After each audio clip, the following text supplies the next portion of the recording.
Hello students, ये public sector enterprises पर हमारा सेकंड पार्ट है। इसमें हम बात करने वाले हैं evaluation of public sector enterprises की, यानी कि जो इंडिया में पब्लिक सेक्टर इंटरप्राइजेज़ खुले हुए हैं उनका कैसा प्रदर्शन रहा है, क्या उनसे कुछ फ़ायदा हुआ है या नुकसान हुआ है। दोनों तरह की चीज़ों को हम यहाँ बात करेंगे, एनालाइज करेंगे।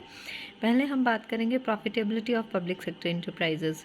अब जितने भी आलोचनात्मक लोग रहे हैं वो हमेशा इस बात की आलोचना करते रहे हैं कि public sector enterprises loss making रहते हैं, लेकिन ऐसा पूरी तरह से हम सच नहीं कह सकते, क्योंकि पब्लिक सेक्टर इंटरप्राइजेज़ हम मान सकते हैं कि मेन उद्देश्य ये नहीं लेकर चलते हैं कि उनको प्रॉफिट कमाना है। उनका मेन उद्देश्य होता है कहीं ना कहीं सोशल वेलफेयर का।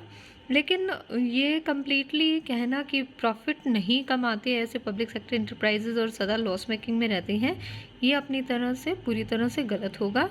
प्रॉफिटेबिलिटी किसी भी इंटरप्राइज़ के सर्वाइवल के लिए बहुत ही ज़्यादा ज़रूरी है, क्योंकि प्रॉफिटेबिलिटी से उस इंटरप्राइज़ की एफिशिएंसी ऑफ वर्किंग का पता चलता है, एफिशिएंसी ऑफ मैनेजमेंट का पता चलता है। 2016-17 में यदि हम बात करते हैं तो 174 प्रॉफिट अर्निंग के जो पब्लिक सेक्टर इंटरप्राइजेस थे वो रहे हैं, जबकि एज कंपेयर्ड 82 इंटरप्राइजेस ऐसे रहे हैं जो लॉस मेकिंग इंटरप्राइजेस थे। यहाँ एक टेबल दी गई है जिसमें हम देख सकते हैं इन्वेस्टमेंट दिखाया है पब्लिक सेक्टर इंटरप्राइजेस का, नेट प्रॉफिट दिखाया गया है और परसेंटेज ऑफ प्रॉफिट दिखाया गया है। 1980-81 से लेकर 2016-17 के बीच में ये रेशियो दिखाया है। हम देख सकते हैं कि लगातार जो इन्वेस्टमेंट है वो पब्लिक सेक्टर इंटरप्राइजेज में कहीं ना कहीं इंक्रीज़ हुई है, और जो नेट प्रॉफिट आफ्टर टैक्स है वो भी लगातार कहीं ना कहीं इंक्रीज़ हुआ है। तो public sector enterprises loss making हमेशा नहीं रहे हैं। 1981-82 के बाद यदि हम बात करें तो प्रॉफिट जनरेट करना पब्लिक सेक्टर इंटरप्राइजेज ने शुरू किया है, और ऐसा इसलिए हुआ है कि वहाँ की जो मैनेजमेंट है वो कंपैरेटिवली एफिशिएंट रही है और प्रोडक्शन कैपेसिटी को ज़्यादा यूटिलाइज़ किया गया है। लेकिन हाँ, ये ज़रूर हम कह सकते हैं कि जब हम पब्लिक सेक्टर इंटरप्राइजेज़ का प्राइवेट सेक्टर से कंपैरिजन करते हैं तो उनके मुकाबले में प्रॉफिट कंपैरेटिवली कम है। Main defects of public sector enterprises की फिर हम बात करते हैं। अब हमने कहा कि प्रॉफिट कमा रहे हैं पब्लिक सेक्टर इंटरप्राइजेज़, लेकिन कहीं ना कहीं वो प्रॉफिट कंपैरेटिवली कम है। तो ये प्रॉफिट जो कम है इसके क्या क्या कारण है? पहला कारण है lack of efficiency. Public sector enterprises में प्राइवेट सेक्टर के कंपैरिजन में एफिशिएंसी कम होती है। इसके बहुत सारे कारण हो सकते हैं, जैसे मैनेजर्स की बात करें, ऑर्गेनाइजर्स की बात करें, तो वहाँ पर उनका जो कमिटमेंट है कि इंटरप्राइज़ की ग्रोथ के लिए, वेलफेयर के लिए, वो कंपैरेटिवली कम पाया जाता है। वो लोग अपनी रिस्पॉन्सिबिलिटीज़ से बचना चाहते हैं। इसी के साथ जो डिसीज़न मेकिंग की प्रॉब्लम है, वहाँ पर डिसीज़न मेकिंग और इम्प्लीमेंटेशन बहुत ही लंबा समय लेते हैं, जिसका किसी भी इंटरप्राइज़ की वर्किंग पर नेगेटिव इम्पैक्ट देखने को मिलता है।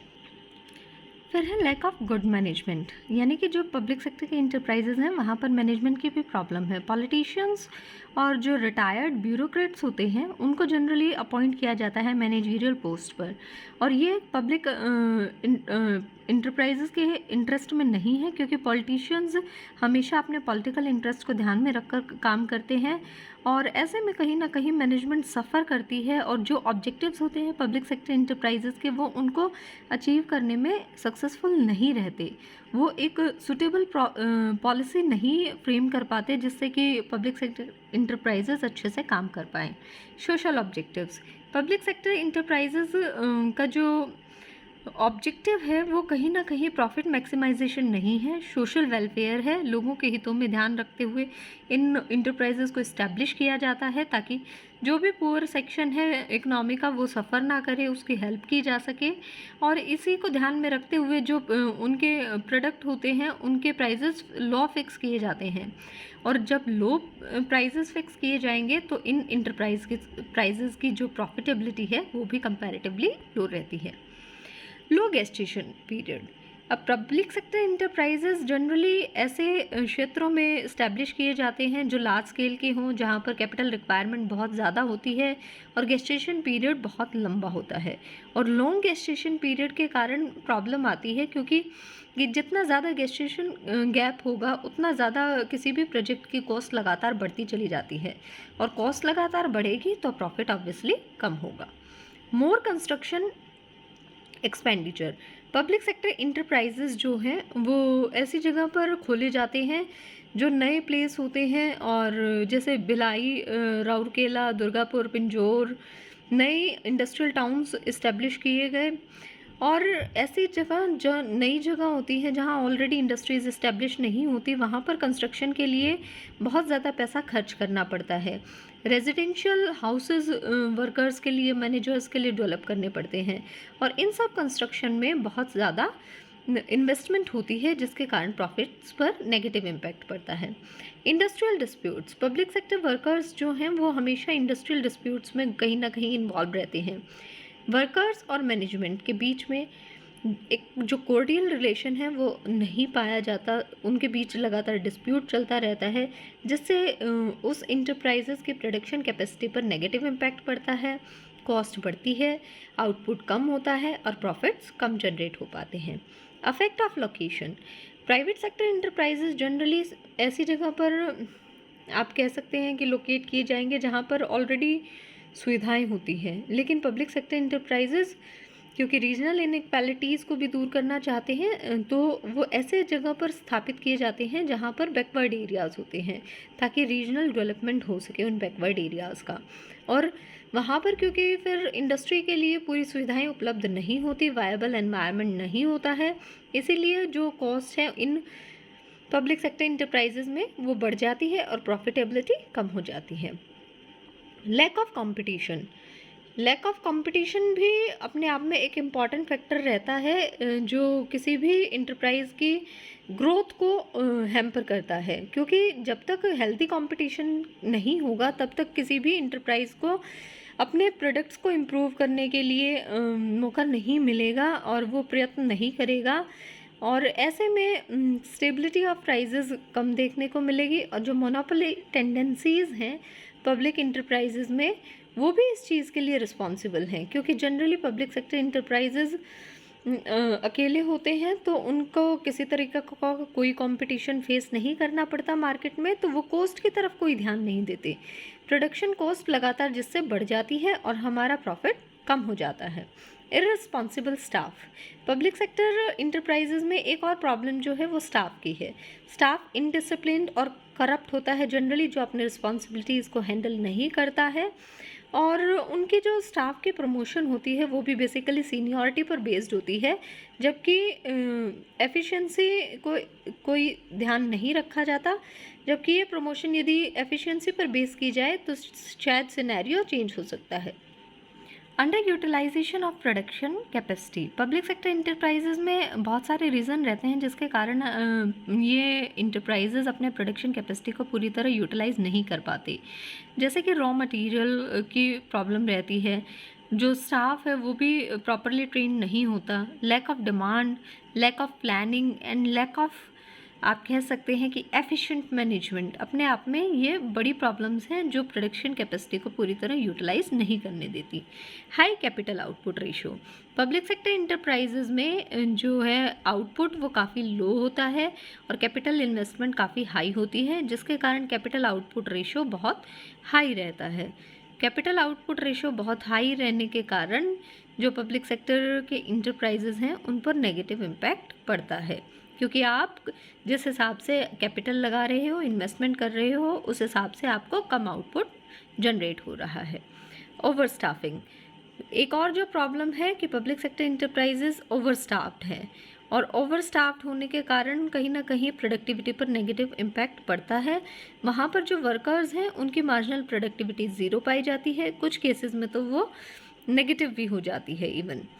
Over capitalisation, public sector enterprises में जो है वो ओवर कैपिटलाइजेशन की भी प्रॉब्लम पाई जाती है, जिसके कारण बहुत ज़्यादा लायबिलिटी बढ़ जाती है आपकी इंटरेस्ट पेमेंट के लिए, और आपको उसके कॉरस्पॉन्डिंग रिटर्न्स नहीं मिल पाते। मशीन्स हैं वो भी आइडल रहती हैं, उनका भी पूरी तरह से यूटिलाइजेशन नहीं हो पाता, जिससे प्रोडक्ट कम आता है, आपको इंटरेस्ट पेमेंट ज़्यादा करनी पड़ती है और आपकी प्रॉफिटेबिलिटी लो रहती है। अब हम बात करते हैं कि सजेशंस क्या होने चाहिए कि हम इन पब्लिक सेक्टर इंटरप्राइजेज़ को जो सिचुएशन है उसको इम्प्रूव कर सकें। सबसे पहली चीज़ है सजेशंस की जब हम बात करते हैं या रिफॉर्म्स की हम बात करते हैं पब्लिक सेक्टर इंटरप्राइजेज़ के, तो sector corporations administrative reform committee आई जिसने कहा कि पब्लिक सेक्टर इंटरप्राइजेज़ हैं जो वो किसी ना किसी सेक्टर कॉरपोरेशन के अंडर होने चाहिए। जैसे कि ऑल इंजीनियरिंग इंटरप्राइजेज़ जो हैं उनको एक कॉरपोरेशन के अंडर लाया जाए, फर्टिलाइज़र्स इंटरप्राइजेज़ जो हैं उनको एक कॉरपोरेशन के अंडर लाया जाए। इस पॉलिसी से फ़ायदे होंगे क्योंकि इस पॉलिसी से आप लार्ज स्केल की इकोनॉमीज़ का फ़ायदा उठा सकते हैं, ज़्यादा रिसर्च कर सकते हैं, क्योंकि एक तरह की इंटरप्राइजेज़ एक जगह आ जाएंगी तो ऑब्वियसली कहीं ना कहीं इकोनॉमीज़ जनरेट करेंगी। Reforms in board of director, इसी के साथ ज़रूरी क्या है कि जो बोर्ड ऑफ मैनेजमेंट है पब्लिक सेक्टर इंटरप्राइजेज़ का, उसमें सूटेबल रिफॉर्म्स किए जाएं। बोर्ड में इस तरह के वर्कर्स, इस तरह के प्रोफेशनल रिप्रेजेंटेटिव्स हों और फाइनेंशियल एक्सपर्ट्स हों, जो पॉलिटिशियंस हैं उनको अपॉइंट इन बोर्ड्स में ना किया जाए। Efficient management and able employees, efficient managers appoint किए जाएं जो हाईली क्वालिफाइड हों, जो ट्रेंड हों, जो मेरिट के बेसिस पर सेलेक्ट किए गए हों और उनके लिए फ़र्दर ट्रेनिंग की फैसिलिटीज़ अरेंज की जाए। एम्प्लॉयज़ को भी अकाउंटेबल बनाया जाए और जो एम्प्लॉयज़ हैं उनकी जो प्रमोशंस हैं वो उनकी परफॉर्मेंस पर बेस्ड हो, ना कि सीनियरिटी पर। और जब एफिशिएंट एम्प्लॉयज़ और एफिशिएंट मैनेजर्स मिलेंगे तो आप उनको सुटेबली रिवॉर्ड भी दे सकते हैं। उसके ठीक विपरीत यदि करप्ट इंसान है जो अच्छी परफॉर्मेंस नहीं दे रहा तो आप उसके लिए कुछ पनिशमेंट भी कर सकते हैं अरेंज।